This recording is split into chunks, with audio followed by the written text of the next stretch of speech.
Hey there guys, welcome back to Skirmish Miniature Gaming. Luke here, and I'm joined by Elle. We're back onto the campaign, we're back on the horse with the campaign for Stargrave. And obviously, as we said, we haven't got the time to do every single mission in the book. It'll be like 25 by the time we got it done otherwise. So we've only been able to do one bat rip a week. So we said that we'd accelerate the experience points, we'll double what we get experience wise each game and the amount of loot we get to roll for, depending on how much we get each game, so that we can move on the campaign a bit and level up a bit faster to go along with skipping a few missions here and there. So we've skipped ahead to a really cool mission. There's a contact, one of our favourite contacts for both of our crews, ironically, that's on a snow tundra type planet. You're looking at like your Hoth type situation. He's a very defensive type character. He lives in the middle of a kind of like a wild tundra full of like wolves and the infamous Shangri-La, which you may see at some point in this game. And he's hidden away because his fence line has been broken in by some wolves, or Ferroxes in this case, in Stargrave, that we've come to visit our contact, and we've seen that they've broken into his house in the middle and through his fence line, and his fence is kind of corrupted and going wrong and electrocuting things and attracting tons of other wildlife. So plenty of stuff going on, but we've seen each other coming down to the house as well to try and help this guy. Guys again. Exactly, you guys again, you meddling kids. And so what we'll be doing, we'll be fighting over each other and the loot on the table as always in Stargrave, and of course trying to get the eye of our contact in the middle of the table and being the ones that save him. But it's going to be an interesting one, guys. We'll see you on the tabletop and show you what our crews have upgraded with. But otherwise, make sure you subscribe to the channel if you want more Stargrave. Throw a like on the video. And of course, leave those all-important comments down below. Let us know what you think of this mission and the campaign, and if you want to keep seeing more Stargrave. We'll see you there, guys. So I'll take you through my crew for the Browncoats first. Obviously, we've got Captain Philia and Nartu. Nartu, the first mate, I had enough experience to upgrade 3 times, level up 3 times. So you get to level up for each 100 points you have. Nartu, I leveled him up twice. I think he got to learn a new power, and he also got to up the activation number of one of his powers. So I believe what I ended up doing is I changed break lock from 14 to 13 activation number, and then I added a new psychic psionic power, which is pull. So I can pull you off objectives and loot tokens, and that's 12 activation number, his new power, because it's one of his own powers that you can learn, being a scientist. So then Captain Philia, the same happened for her. I think she's gone up to level 16, and she was able to change an activation number, which was her drone. I chose to do that. So to call in her drone, she only needs an 11 now, which is pretty awesome. So that's pretty much the leveling up and the experience, because those are the only 2 you can do stuff with anyway. Then after last game, I did get a ton of credits that I'm going to save up, but I also got a data virus, which means at the beginning of the battle or at some point in the battle, I can basically choose a data loot token on the table and corrupt it to make it way harder to actually break. So it'll be one that's on our side, basically, which is pretty cool. That's a one-use thing, and then I think once that's used, the virus disappears and I don't get to use it ever again. So that's pretty awesome. I also put that on Captain Philia, so she's the one with that. So we'll look at using that. Then also we have YB3, the grenade launching robot, who I got some grenade upgrades, and he can actually use that on his grenade launcher, so he gets +1 damage on his grenades from his grenade launcher, which is pretty awesome. Alright then, Al, so the Revengers are back. Aye. Looking for some revenge after last game. Well, I got 200 experience points with the doubled up experience. And I've spent it to level my leader and my first mate 1 each. Luke Newcomb, he's now level 16, and he has lowered the activation roll for control robot by 1. He's sick of those pesky robots, especially the flamethrower one. And Grax is now level 4. He's reduced the cost of the activation number for adrenaline surge by 1. Also, someone in the comments of the last mission kindly pointed out that I had leveled up him to movement 8, and you're not allowed to go beyond movement 7. So I've corrected that. I've put him back to movement 7, but I've upped his fight to +4 to reallocate. Last mission I gained for loot a grav suppressor, which basically means you can jump off buildings and not suffer fall damage. I've put that on Grax for now. I might sell it in the future, but I've put it on Grax for now. Those are the changes. Roll us a d20 for your power armor ability, because you get to try and get it for free, don't you? So yeah. Which is important, because otherwise it's 50 credits. Yeah, so 19, you definitely get that. So you'll be able to take the power armor for free again. I don't think you failed that yet, which is really handy, because it's like 50 credits or something, isn't it? Otherwise, to get it working for the game. And so we are gonna be playing today something like the 6th mission, maybe in the pack, the Broken Fence. So this is the house of our contact in the middle. We've come down the valleys into this area. He's got his electric fence around the outside there that has been broken into. You can see a 2-inch gap on either side there. Me and Al will be deploying along these sides, but we'll roll off for that in a moment, see who deploys first, etc. Obviously it's a bit of a tundra planet, so you've got some snowy trees, etc. These are urban mats, guys, these rocks, and I've just sprinkled a bit of snow on them.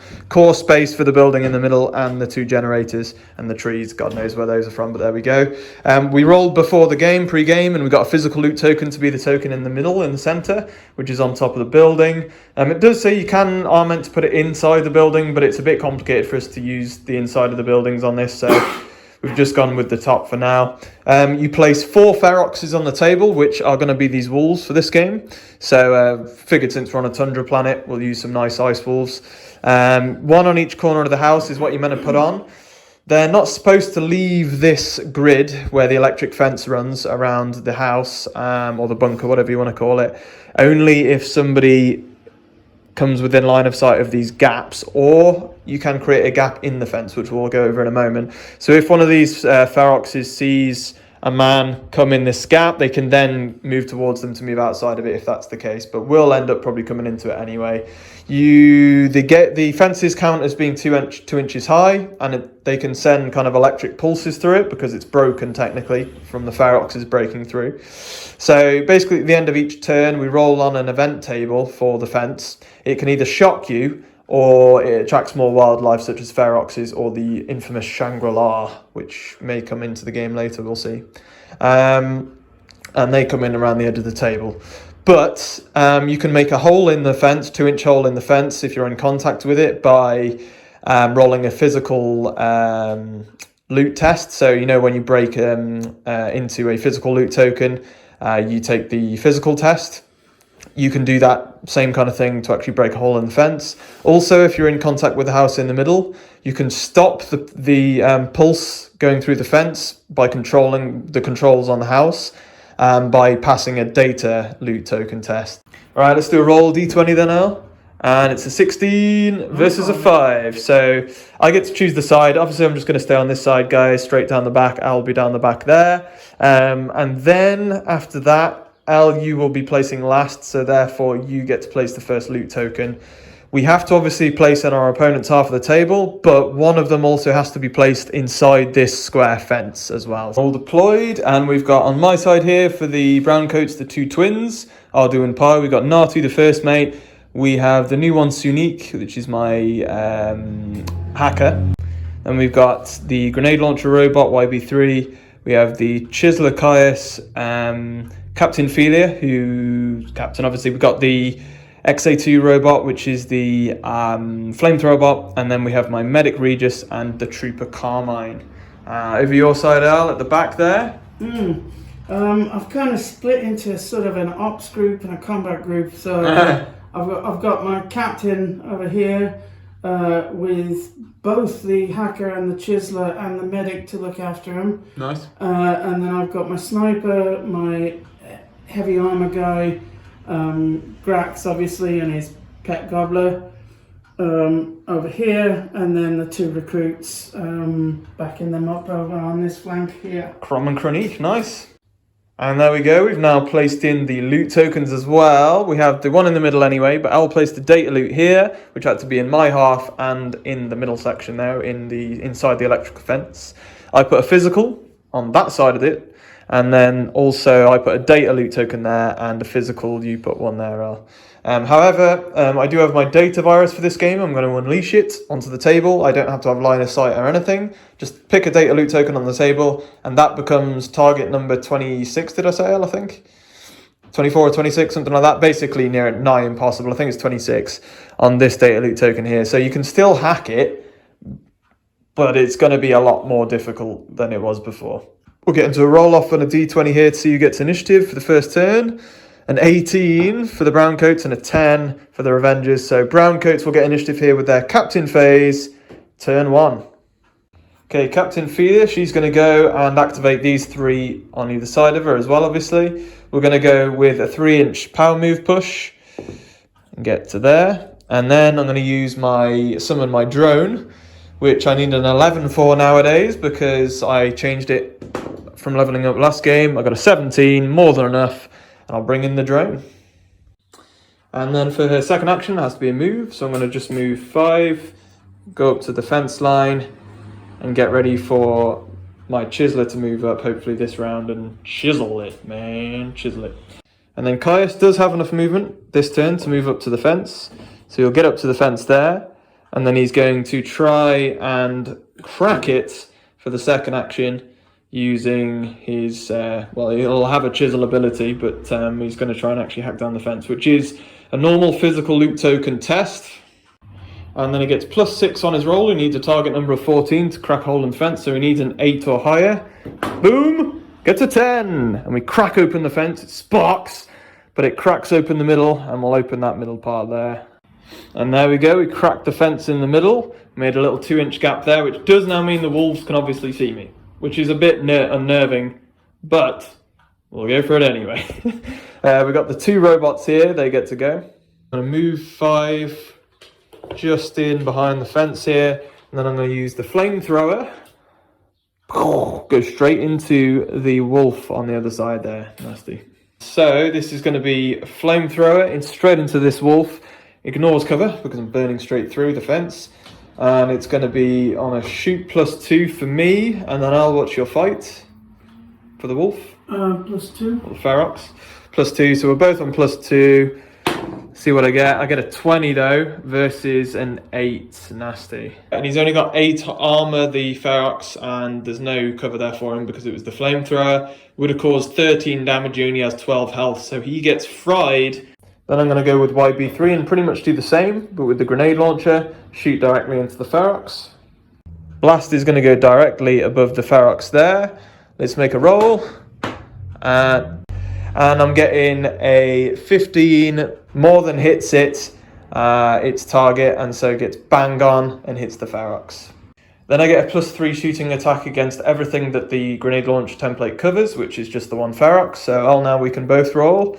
And this is going to be my +3 shooting stat versus your +2 fight, was it, I think? So, see what we get. Oh, blooming hell, good roll for me again. I'm on 21 versus the Ferrox's 5. So he will go down. That's another Ferrox kill for the brown coats. Very nicely done for them. Al, it's over to your captain phase there.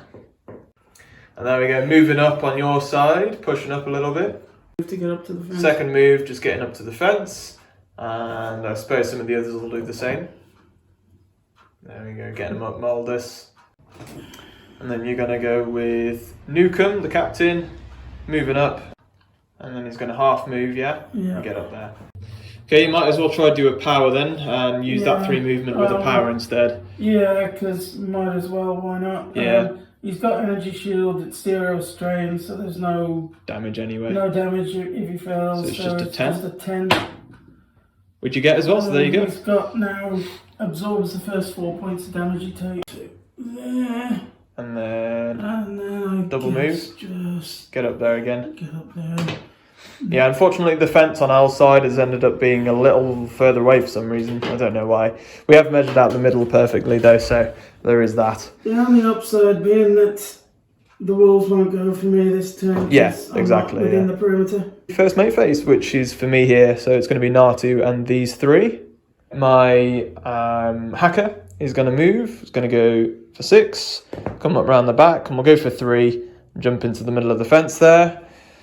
The 2 recruits probably move up this side instead. So they're going to go 6, 3, and 6 and 3. Natu is going to go, he's only got 6 move as well, so he's going to come up behind. Which way does he want to go? You know what? He might well go around that way as well and just assist. So he'll come up behind these guys as well. There. In fact, with Natu's 3-inch move, he'll just do a power, so he gets the move and can try a power out. So he'll do break lock. He needs line of sight of a physical loot token, which is the one there. Basically, he needs a 13 on the activation number to try and break the lock, and then once it's broken, anybody can walk up to it to grab it, basically. So see what we get.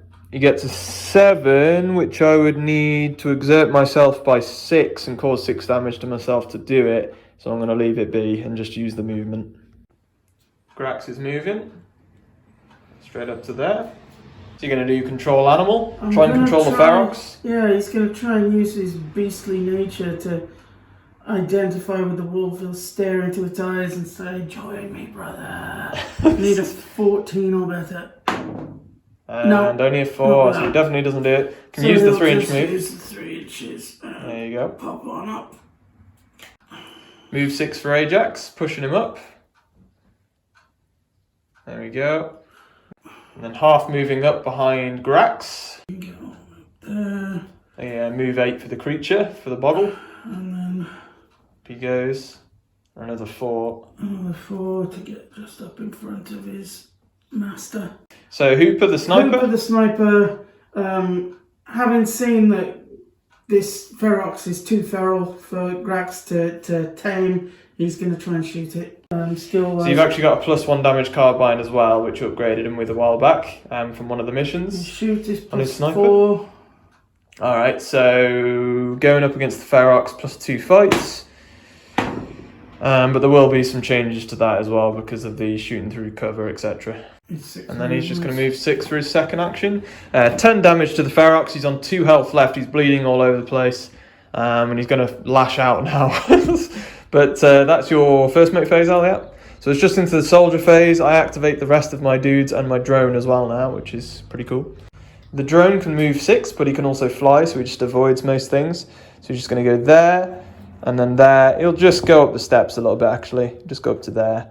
That'll do him nicely, because he can fly anyway. Just land halfway up the steps. And that'll do the drone. Then we've got these 2 at the back. We've got Regis the medic, who's got 7 movement. He's going to go up to the middle as well.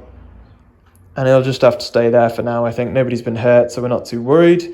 The trooper Carmine has 5 move, so he's just going to double move, get up behind these guys here as well. So again with Kronique, one of your crewmen, with a pistol. You're going to try and shoot the Ferrox, yeah? Yeah. Okay, so same again, but this is going to be -3 or something like that for you, because you're shooting through the cover, but he's not in it. Then you moved before shooting, which you kind of had to this time because the pistol's not got enough range. And then also it's a pistol with -1 damage. So we'll see how it goes. He's shooting, he's shouting, "God damn it, Hooper, you can't even kill a Ferrox." Oh, that's good though. More than enough damage still with a pistol. Takes him out. And then that leaves Crom at the back there. Just to double move up your other recruit. And just get up behind Ajax. Nice. The Ferrox, let's see where it randomly moves. There's only the one left. We've been hunting them. And it's moving that way towards me, which will be 8 movement. So we'll move it straight down. It'll ignore these bollards. Then its second action, it now has line of sight to crew members, and therefore it can move half for a second movement. It'll just go 4 up to there, and it's getting scarily close to my crew.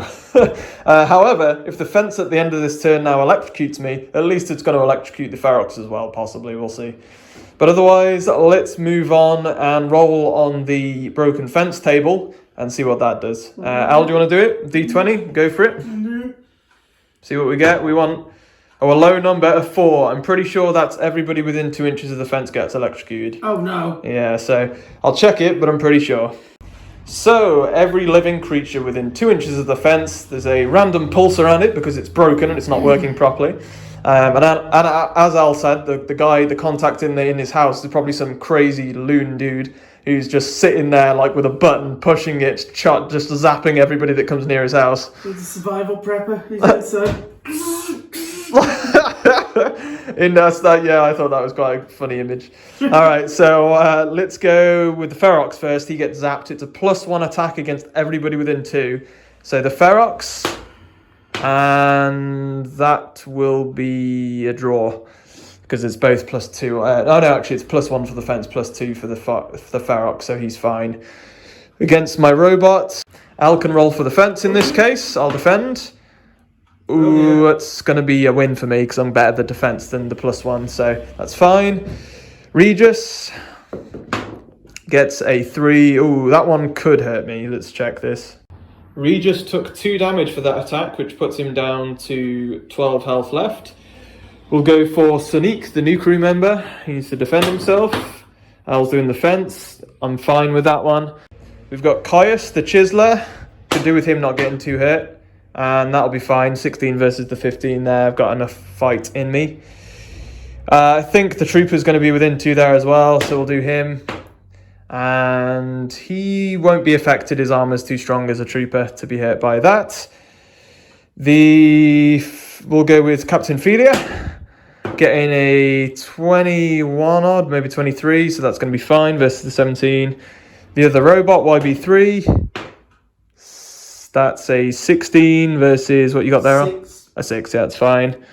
We've got, I don't think Natu's in 2 range there, so it's just going to be the 2. We've got Ardu and Pi. Let's go with the one on the right first because I can't tell them apart. Oh dear. I lost that one. Their armor being recruits is... Alright, that was Pi. He's taken 4 damage, and then we'll do Ardu in a moment.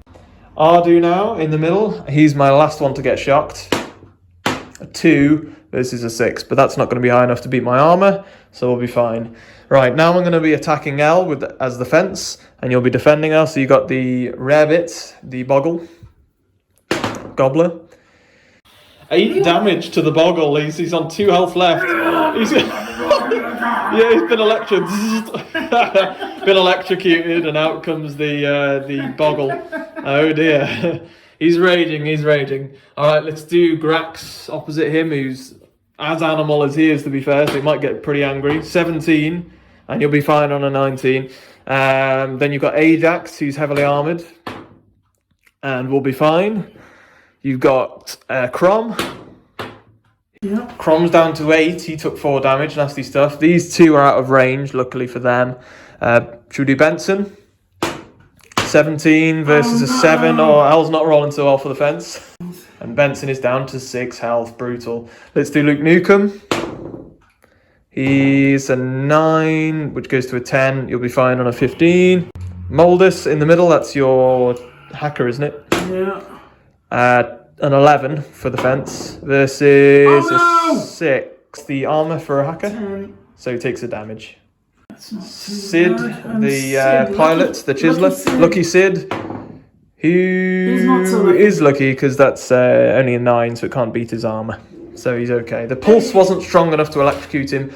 Let's do an initiative roll off turn 2 then. See where we're going. No loot yet, obviously. A 14 and an 18 for the Revengers. They get to go first for their captain phase. So the chiseler, he's going to go for UL first in this group. That's Sid, isn't it? Yep. He can do a +6 because he's got a pick to his roll. You need a 14, so that means you need an 8 with your pick. Go for it. No! Oh, shocking. All right, but then your second action has to be a move. So you can climb the fence. You can still go over it. Right. So then he's doubling movement there just to get through the fence. It's 2 inches height. Yeah, And he gets to there. Up in that fence. Benson, 3 inches over this time because he's got 7 movement. The edge of the stairs. Newcomb making a move, and then you've got a second action, which could be a power, I guess. You're going to try and deactivate the fence because you're in contact with the building. So you found the switch essentially, and you're just going to try and whack it off to deactivate the fence. You need an 11. Your willpower roll is +3. An 11 you get, wow, which equals 14 with your willpower for +3. Deactivate the fence. So now that the fence is deactivated, we can only have uncontrolled creatures come onto the table, But if we roll a result for the fence shocking us, it doesn't do anything, basically, which makes sense, actually. Shuffle up.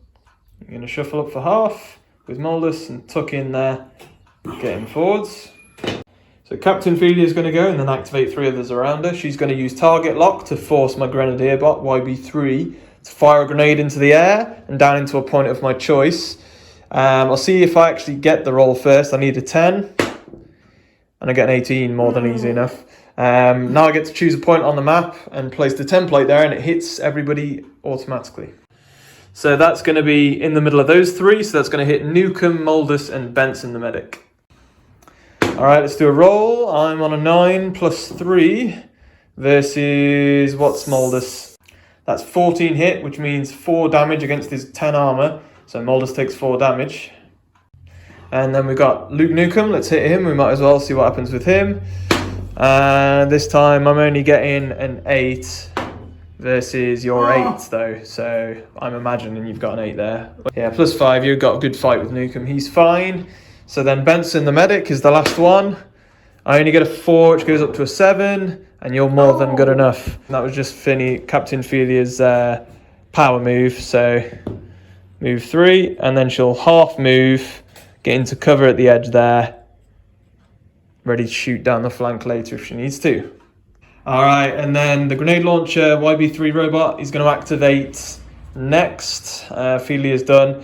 And he's got 16-inch range on the grenade launcher. He's going to hit this point in front there. So it's going to hit Gobbler and Grax. If it doesn't scatter, so I need to hit it. Gobbler's going to die again. Let's see what we get. Plus 2 on this. A crit as well. Okay, so it hits. Bang on. Each one gets hit with a plus 3 attack. Let's do Gobbler. That's not great. And that will be fine. So I won't have a high enough roll there to beat your armor really, so that's fine. So we won't worry about that. However, Grax, let's do him. And I get an 18 this time, which goes up to a 21. That's not looking so good for him. Oh dear. Pretty sure I went down last game as well. Oh, no, 1. That's not good. That's not good. And that's 13 damage. He's only got 10 armor. That was a big roll. And he's only on 1 health left, Graxy boy. The YB3 robot's just going to move around the corner here for 5.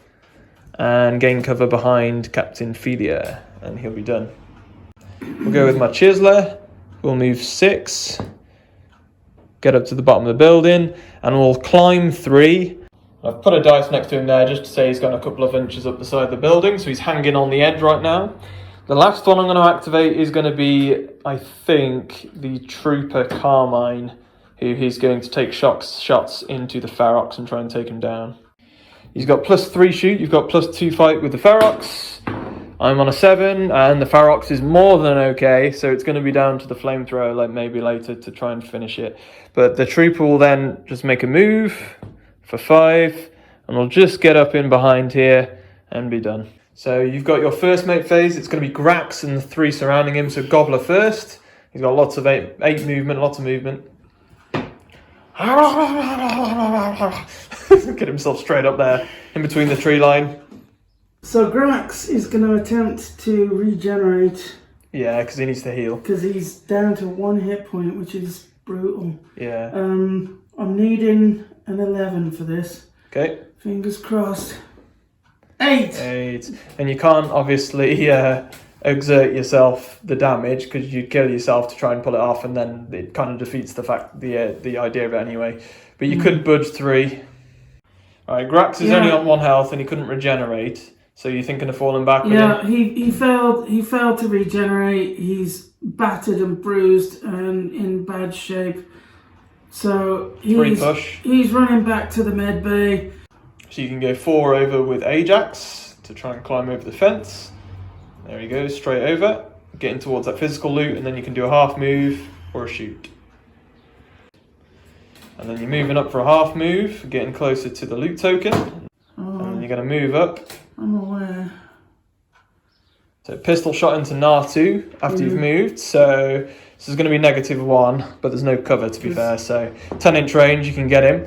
Let's see what you can get. Natu's got plus 2 fight. Otherwise, I'll just be putting my ducks in a row to get roasted. See what we can get. Oh, a crit. That's what you want.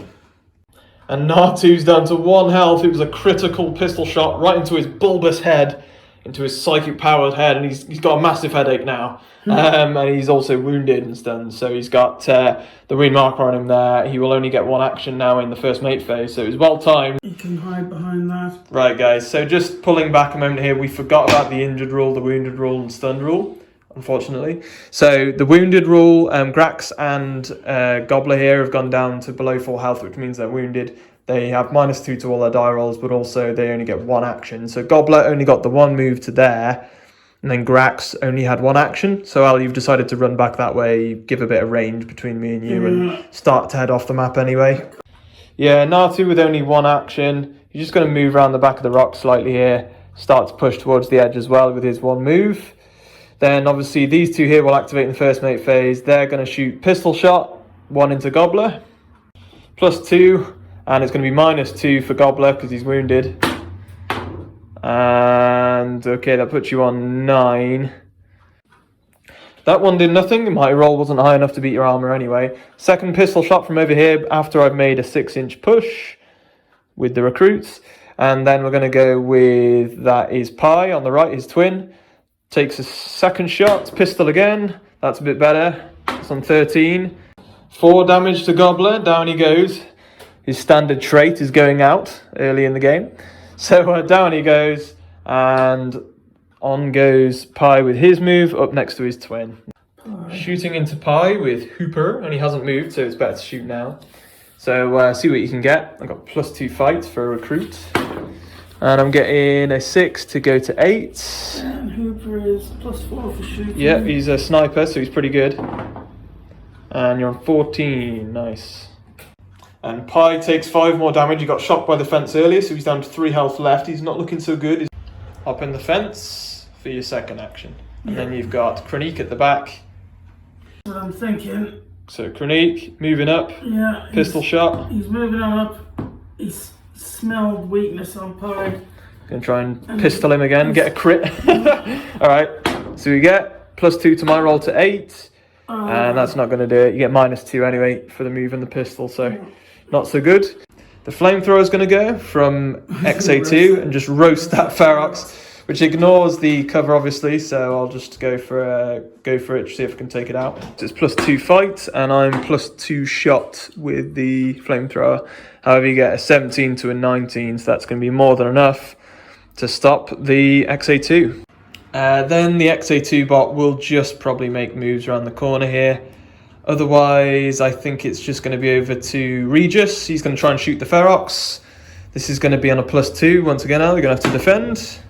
That's 12 and only a 1, so might well be able to do some damage.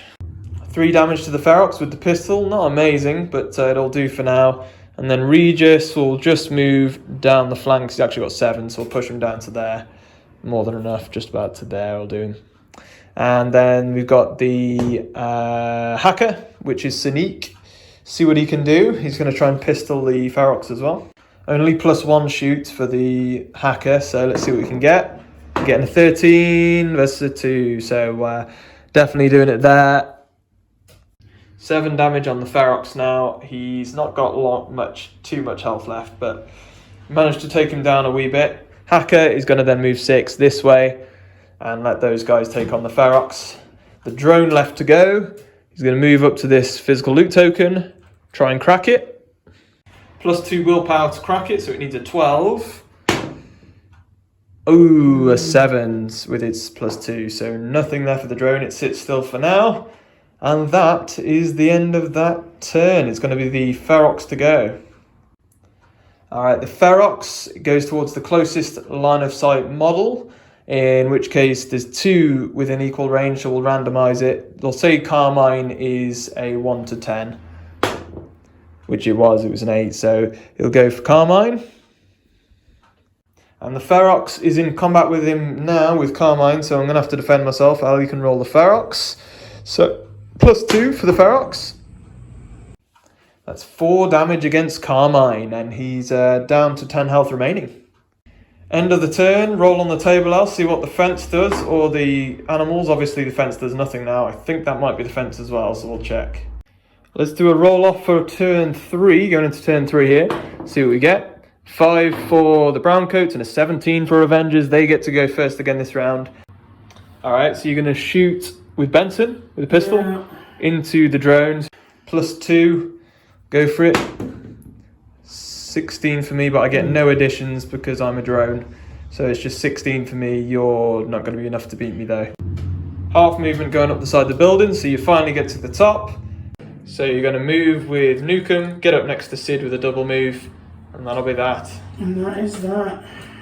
So Moldus, he's going to shoot at Pi. He's only got 3 health left to be fair, so you're going to pistol shot. See what you can do. You're going to be +2 to your shoot. And I did get a better roll this time though, so Pi's okay. And then you're going to make moves with Moldus. Right on top. Park on top. It'll be a pain. Yeah, it's no worries. So Moldus getting on top of the physical loots. And that is your captain phase finally done there. So it's on to my captain. Alright, so we've got Captain Philia with her massive heavy machine gun that can rapid fire, and she can shoot at 2 separate targets within 2 inches of each other. If she has 2 actions left, both are at +2 damage. So we'll go 1 first into Moldus. Alright, let's see what we get. Oh, a crit! That's going to be a dead Moldus, I think. We'll see. Dear. Get off Yeah, Moldus got absolutely torn to shreds with that crit. He got nailed straight through the head on that one. Ajax is going to get hit next, +2 damage again. Oh, a 1. I mean, that's not going to be good enough either way, because I can't beat your armor, especially not Ajax. He's a bit of a beast. We'll go with the Trooper Carmine. He's going to take on the Ferrox in combat. +2 fights. And I got an 11. You've got +2, I think, for the Ferrox as well. Yeah. So you'll be on 12, so you should be okay there. Let's go with XA2. He's going to flamethrower the Ferrox, see if we can take him out. I didn't want to have to use him on that, so it's a bit of a waste really, but we'll see. This is going to be on a +2 shot for an 11. Oh, he's good. He's absolutely fine. That Ferrox is hanging on tough. We're going to go move in then, engage the Ferrox, just because it'll give us a boost in combat. Alright, let's go with my grenade launching bot. He's going to shoot before he moves with the grenade launcher, and he's going to go straight into Nukem and his compatriot Sid on top. Straight in the middle of the 2 there. And then we need to try and get it there on a 12. And I get +3 shoot with the Grenadier bot, which I easily get. So we hit it. And then we need to make +3 shooting stat, -1 though for a grenade launcher, which goes to a 2. And then it's going to be no hasty shots, and you're in line of sight. Okay, so fine. See what we get. It's gonna be pretty good. Oh yeah, let's go for Nukem first. So he's pretty good. And it was an equal roll, so Nukem just about gets away with that one. So Lucky Sid does. Yeah, Lucky Sid. Same again. Oh, and he is as well. Yeah, he's gonna be alright. Wow, both okay from the grenade launcher attack. And that is my captain phase done.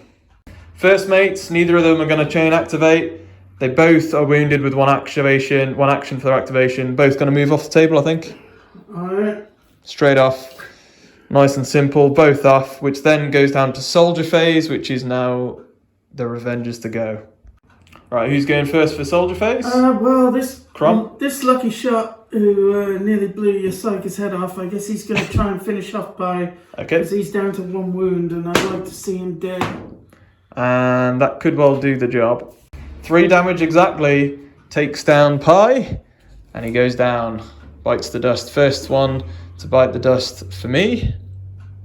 So he's just gonna 6 inches across onto the objective. Cheeky okay. Jump on the objective again. He's gonna shoot Hooper, yeah. At your captain.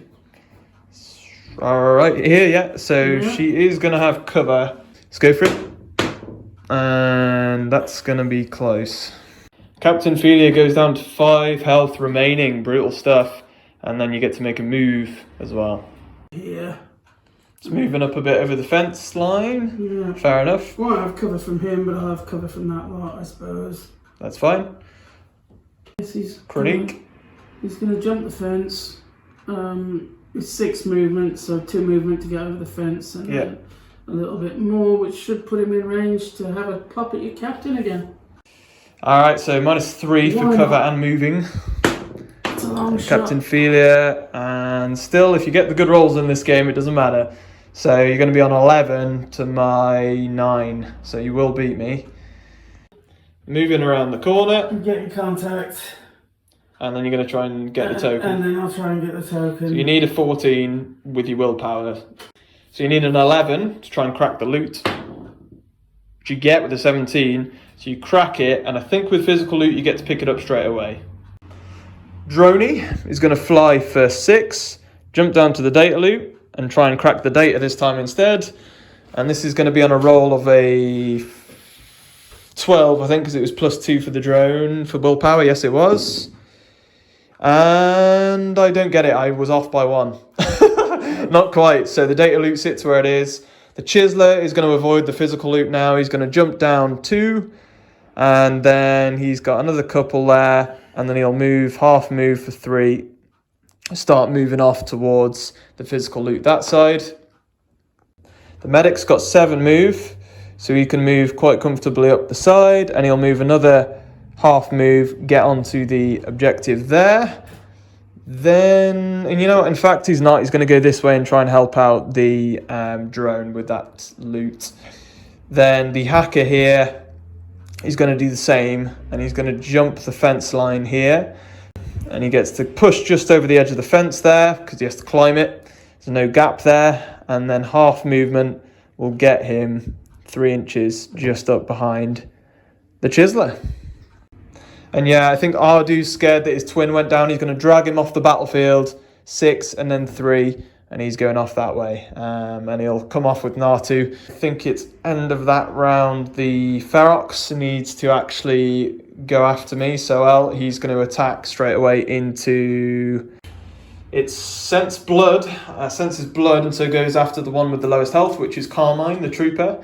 And he's on +2 as well as you, I think. Oh, yeah. So +2 roll for both of us on the fight.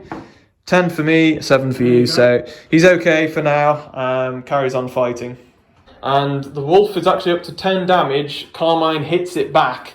Remember, in fighting, you can obviously cause damage in either direction. I'll do a roll this time for the table at the end of that turn. Why not? We'll just mix it up a bit. What do we get? Of course, I roll a 17. That could well end up being some more creatures coming on this turn. And the 17 on the table is a Shangri-La, or Shangri-La, whatever you want to call it.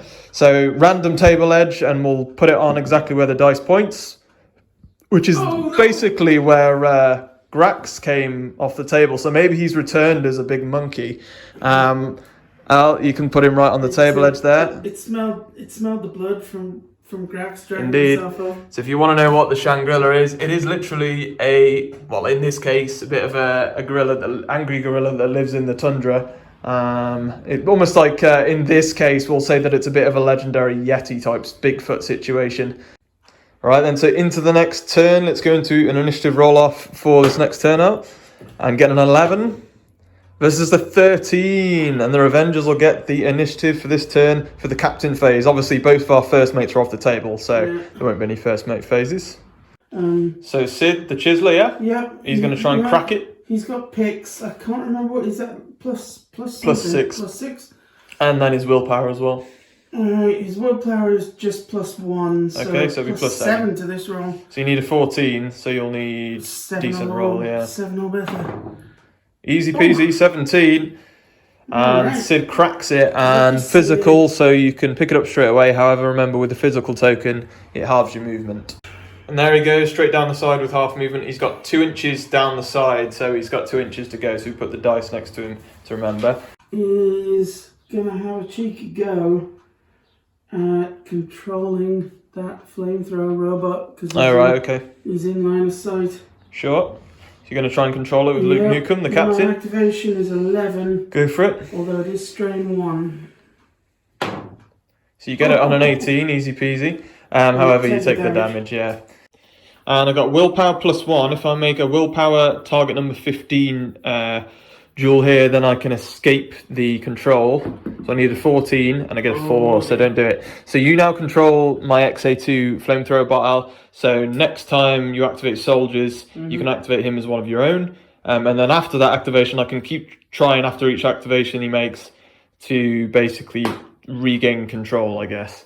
And that's that. So otherwise, Newcomb's second action.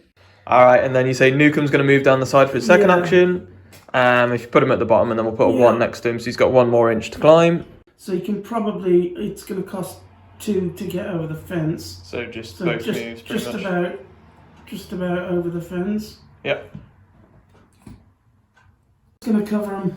Just going to cover him and stay put. He hasn't really got any targets with a pistol, so... No, and just because cover he's ground. the medic, I don't want to move too far away from these guys. That's fair, yeah. Carmine is going to attack the wolf. We'll see what we can do. So it's going to be +2 for the wolf, and I think I'm the same as well for the trooper, and I am, yep. So Ali can roll for the wolf. I'm getting a 5 versus that, and obviously the wolf can hit me back here in combat, which is not good for me. Captain Philia is going to go first out of those, out of those 3. The trooper's stuck in, he can't use any movement now because his first action was to attack.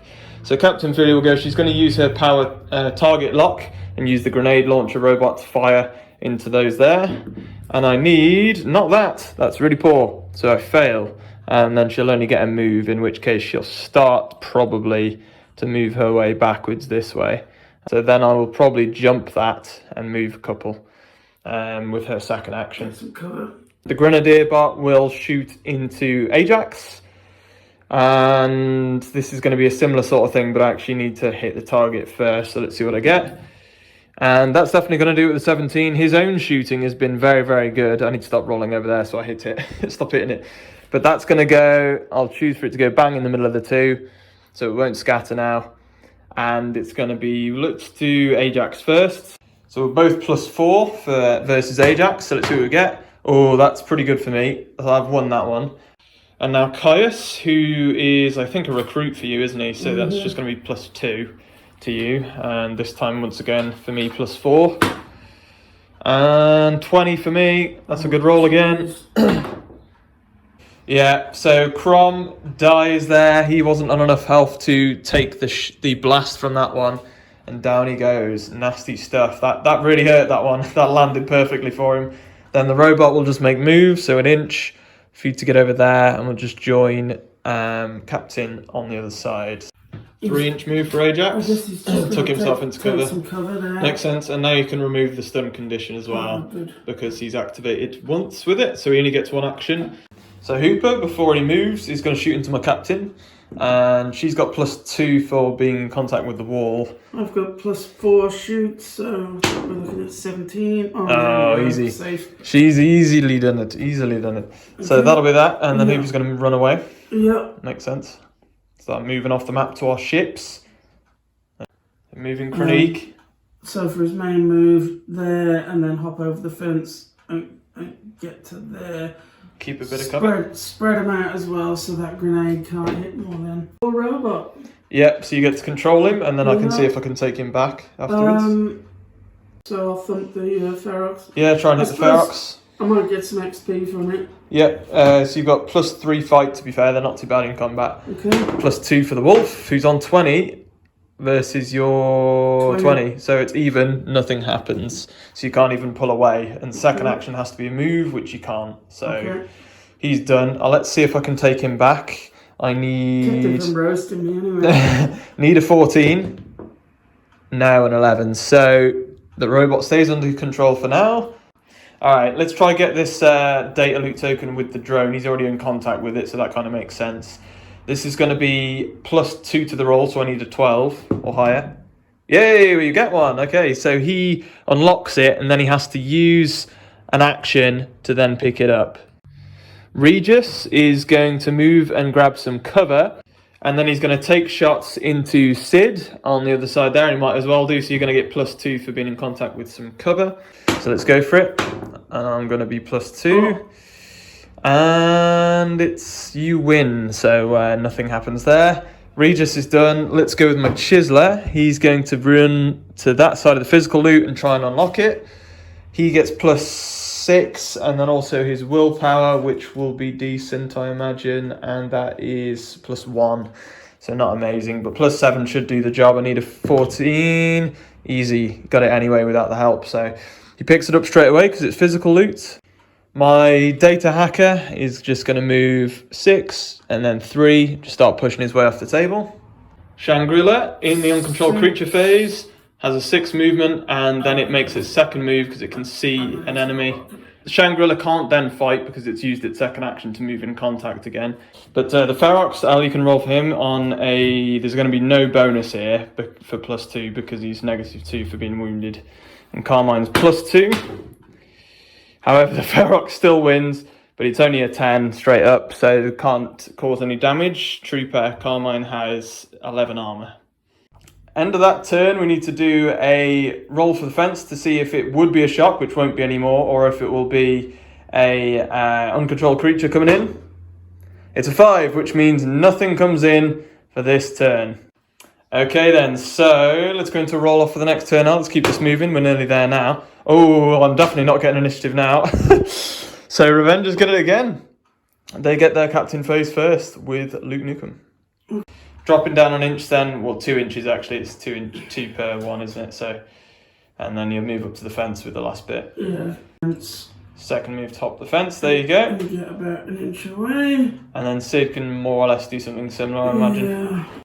Sid can move up to the fence, but he can't move any further because he's carrying the physical loot, which is heavy, so he can't really get away. Slow retreat. It is. And those were the only 2 next to each other for the captain phase for you. However, over on my side, I have Captain Philia in the Grenadier bot. She's going to try and force him to hit Ajax under there because you won't benefit from any cover. So it's aerial. So if I get this, it's just bang on. So let's see if I can. So she needs a 10 for target lock. Let's see what we can get. No, she doesn't. She will then move 3 away with the power move and then move off the table. So she'll be home safe and dry. The Grenadier bot will then just shoot directly into Ajax there, which won't have clear line of sight, but I can see you, so I don't get the +2 bonus for that. However, he will try and hit you. I do need to get the, I think it's a 12. 6 plus my shoot, that ain't going to hit it, so it's going to scatter that direction, I believe. So the dice, we failed by 6, unfortunately, which means 6-inch scatter. Top of the dice is there. It's going to go across that way, and I imagine that's, yeah, it's going to hit Sid. And a 20 for me, and a 19 for you, so you lose the roll. 10 damage on Sid, ouch. And then the Grenadier bot can move 5 away, and he'll get mostly off the table, push away. Ajax half moving because of the physical loot, trying to push back in that direction. And then his second move. And there we go, Ajax moved twice. Chronic's going to move off, just nearly. Gets himself to the edge. You got Benson and Hooper left. Benson's going to make runners as well, he can get off this turn. So he's got 7 moves, so he can easily get off this turn. Okay. There we go. He's going to bugger off. So the Shangri-La is going to get fought against by Hooper. Both of us can cause damage here. You want to try and win so you can push yourself away, really. But yeah, Hooper is going to be on +3. I'm on +2. Oh, my life. Okay, so that's a 14, which goes to a 15 for the Shangri-La because he's got +1 damage for his sharp teeth and claws. And Hooper's down to 9 health. And obviously you lost. Uncontrolled creatures always stay in combat. So the robot, you still control him, Al. You're going to try and thump the robot to get away or kill him, either way. So he's injured, so he's got no bonus, the Ferrox. He gets a 3, you get an 11. Yeah, so that kills the Ferrox. He only had 2 health left anyway. He's finally finished off. And then you're going to move up the robot and trap in my Trooper Carmine for now. Anything to stop him shooting that damn flamethrower, you know? Very true. I need a 12. No, he still hasn't done it. Oh dear, so you still hold control of XA2. Not good. The drone is 6 movement. He's just going to fly. 6 and then 3. Data loot does not slow you down, so he's pretty much getting off there. Then Caius will move 3 and 3 and be right on the edge with the physical loot for me. So Regis is going to take pistol shot, obviously, into Sid. +2 for me, +1 for you because you're a chiseler. And oh, you've easily done it there. So Sid's good for now. Regis will just start his retreat for a move to there. My hacker will move forwards and take a shot with his pistol. Sid's got to defend himself again, where I'm on no bonuses here because I moved before shooting and I'm only +1. You've got your +1. A 5 versus an 18, so you're all good, or a 19. Lucky Sid. Lucky Sid, he's all good. And malfunction, yeah, the Carmine the Trooper is going to pass. He's stuck in combat with my own robot. He knows he's malfunctioning and there's something wrong, but he's just trying to fight him off. Where's the damn captain gone? Where's the damn captain gone, yeah. Shangri-La, let's see what he can do. It's +2 fights against Hooper, who's +3. Oh, I'm on an 8, which won't be enough, but you will win the fight, so we'll see if you cause any damage. Shangri-La does take 4 damage. He's down to 8 health remaining. Hooper's doing his job so far. Also, you won the combat, Al, so you can either push the Shangri-La an inch or push yourself an inch away, ready for next turn, which is handy. Well, hey. Actually, my bad, guys. Shangri-La does get his second action, and your second action is just to move if you're in line of sight and range of an enemy. At the end of the turn there, we need to see if any uncontrolled creatures come in, or if it's just nothing. And it's a 10. And it's a 10, which is no result, which means that once again at the end of that turn, we haven't had any troubles there. Probably going into the last turn, I imagine now, guys, so we'll do a roll-off here. Let's see if we can get an initiative for once. No, we don't. All right. Revengers get the initiative, and it's going to be runaway time, I think. See what you can do. So, Sid, move in a couple over, and you could probably budge an inch with that move as well, to be fair. And then another 3. You get yourself up to the tree line, really. Be more or less right, and then Sid's going to be making his way off. And we can pretty much just assume there that everybody's going to start moving their way off on that side. We'll just resolve the more important things, I imagine. I've got no captain, so it's just your soldier phase now anyway. Okay. Well, so you can do what you want. He's going off as well then. Move him, but he's slowed. Double move for Ajax. Slowed down by the... There you go. Yeah, physical loot slowing him down a little bit. And then I guess he has to try and... Get away from this Shangri-La again. Yeah. Oh, that's a better roll for him. Oh, a crit! Nice. He might actually kill him. Alright, so Hooper takes out the Shangri-La, and as I've just said to Al, I think he's going to have to gain a nickname as part of the Revenger crew now as the Shangri-La Killer. And Hooper gains the nickname, and really the reward as well. He's like running off the table with the Shangri-La head hanging off his back. Luke Nukem will be proud of him. And the robot, I'm just going to attack. Yeah. And that'll be that. That's you done. I'm glad you gave him the ability. It took 2 damage. Grenade launcher bot is going to push up a few inches just because that's all he needed to be able to shoot over into Ajax. Let's see if we manage to hit him. And we don't. And it's going to scatter 6 that way, which means it'll go off the map. So no worries there. Won't hit anybody in the end. And Ajax will probably now get off next turn. So that is the grenade launcher bot done. Let's sort out over here. And also Carmine will pass for now. Oh, also I need to see if I regain control of the robot after his last activation, actually. Which we do on a crit. Oh no! Yay! So I don't think I get to activate him myself now. However, he's an ally again. So Carmine can now actually start moving away finally. So he's going to move... Ooh, he's going to move to there and shoot at Ajax. Oh, yes. Why not? Carmine gets an 11 plus whatever his stat is, but it's not going to beat that because you've got higher bonus than me. So that'll be Carmine done.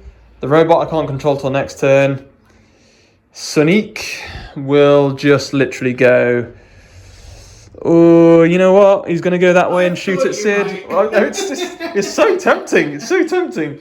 All right, he'll shoot into the back of him. He's only got a pistol anyway, and he's only +1, which goes to nothing. Just your standard +1 there, Al. It's going to be +2, actually, because you're in the trees. Yes! And you just about beat me there, so 16 versus 16.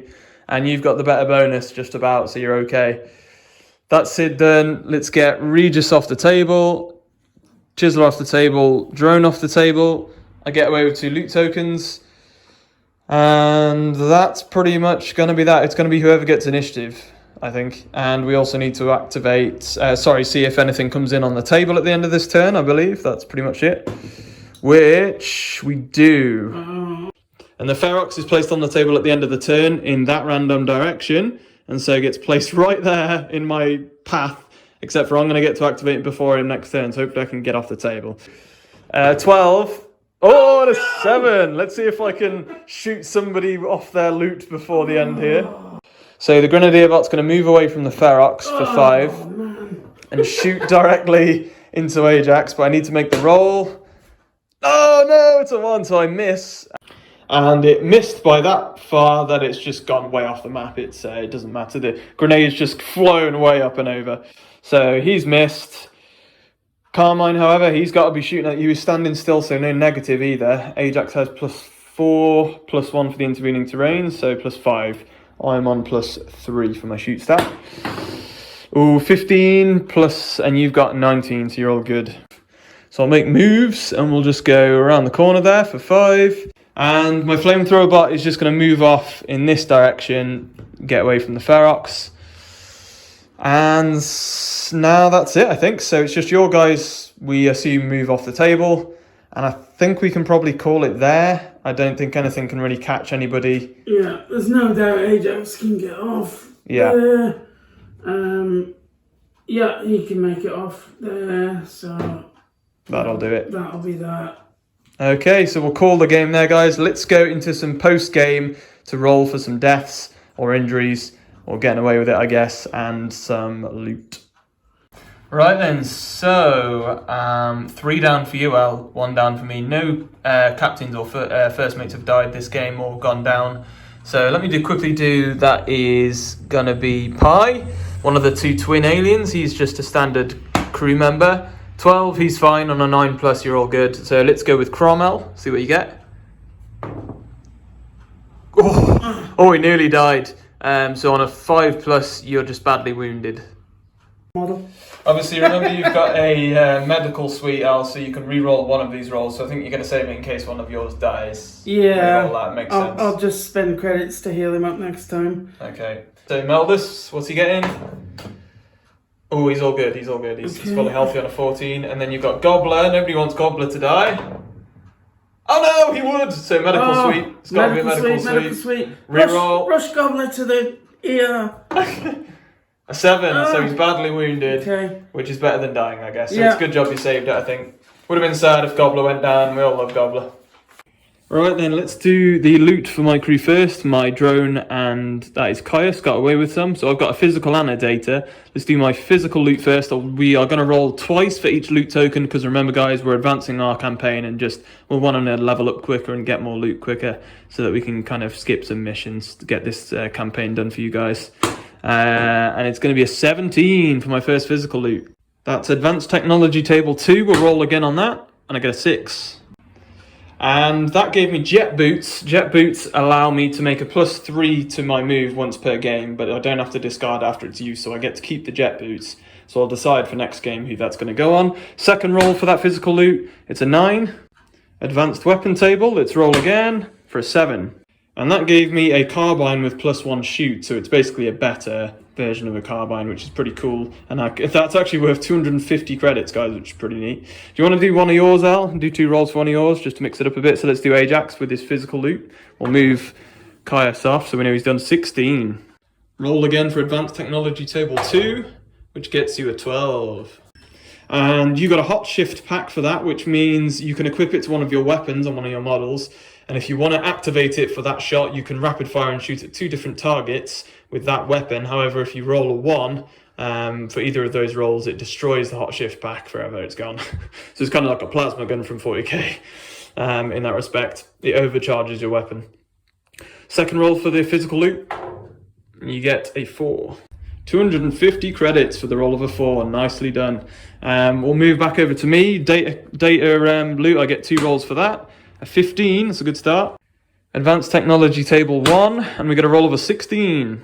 From that one I got a repair robot kit, which means that when I use repair robot power with Captain Philia, I can heal up to 6 damage off of that robot instead of 5. And if I wanted to put it on a repair kit person already, then they can try and heal the robot to health if they're in touch with them. So second roll for the data loot, and that'll be it. Oh, a crit.